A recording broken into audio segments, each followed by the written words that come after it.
What up, nerds? My name is Leslie Smith. Welcome to the Nerdy Narrative. This is a channel I use to share with all of you about all of the things that I read and all of the genres that I read in, and hopefully help you find something that sounds interesting for you to pick up for your next read. Today I am going to do an original tag that was created by Kim from the channel Bookmarks and Breadsticks. Kim created this tag to kick off her readathon, the book buffet readathon that she hosted. Now that readathon has ended, but I will link her channel down below so you can check it out in case it's something you might be interested in if she hosts it again for a second round next year. So let's tuck into these questions. Question 1, Appetizer. A short story, novelette, or novella that you wish could be expanded into a full-length novel or get a novel-length sequel. I'm gonna have to go with a recent new favorite, Magnolia Flower by Zora Neale Hurston. You can find that short story in this collection, which is called Hitting a Straight Stick with a Crooked Lick by Zora Neale Hurston. I actually could take most of her short stories and have them developed into a full-length novel. But this particular story is just beautiful. It's what I would call a nested narrative. It just starts one night where a brook is bubbling very loudly and it is disturbing the peace of the river.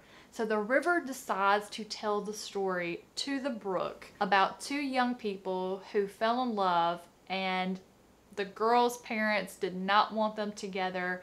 And we hear about this story from the river to the brook, and it is absolutely beautiful. It's one of the few I've read by Zora Neale Hurston that would have what I call a happy ending. Absolutely loved it. Cannot recommend it enough. Question 2.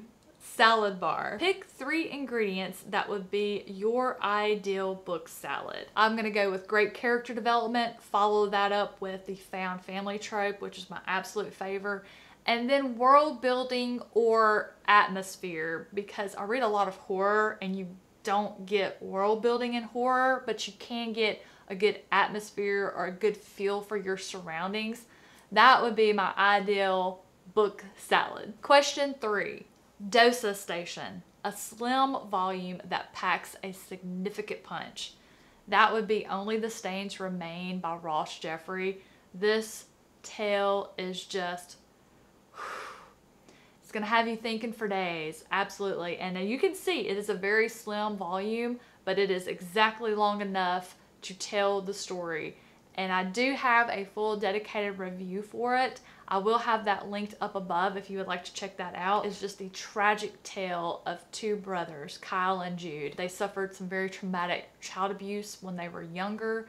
And so we hear about that in flashbacks, and then we get Jude's adult perspective of how he dealt with that, what he feels he needs to do in order to try and put some of that past to rest. It's just absolutely phenomenal. Question 4. Pasta. A book that brings you comfort and leaves you fully satisfied and content when you're done with it. That would have to be The Martian by Andy Weir. This is a comfort read. It's just so good. It's a great story. It makes me laugh so much, and it is famous for curing me of a reading slump. In fact, sometimes if I finish a book that just leaves me traumatized, where either it didn't end the way I wanted to, a character that I love died, or just the fact that the series is over and I'm just bereft, I'll just sometimes go and pick this book up because just touching it makes me feel good. Just looking at it makes me smile and makes me feel good. Just absolutely love this book. Question 5. Beef.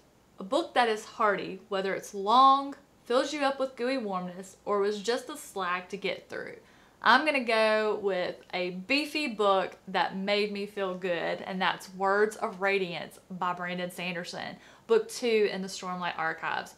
This book made me feel warm, and that it had me laughing so much delight and enjoyment. I just loved my experience reading this book.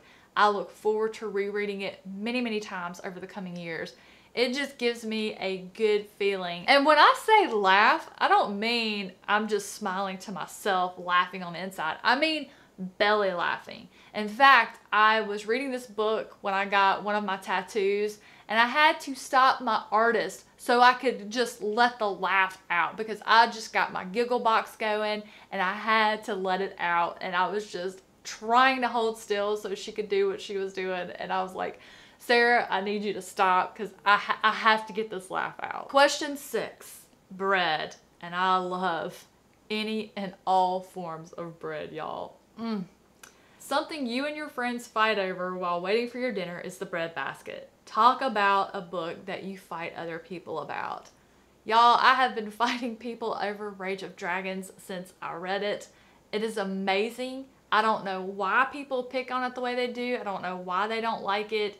It's amazing. It is a revenge story about revenge. The character is eaten up with it. He is single-minded focused on it. I love the perseverance of our main character, Tao. Yes, he's young. Yes, he does not make good decisions because of his age.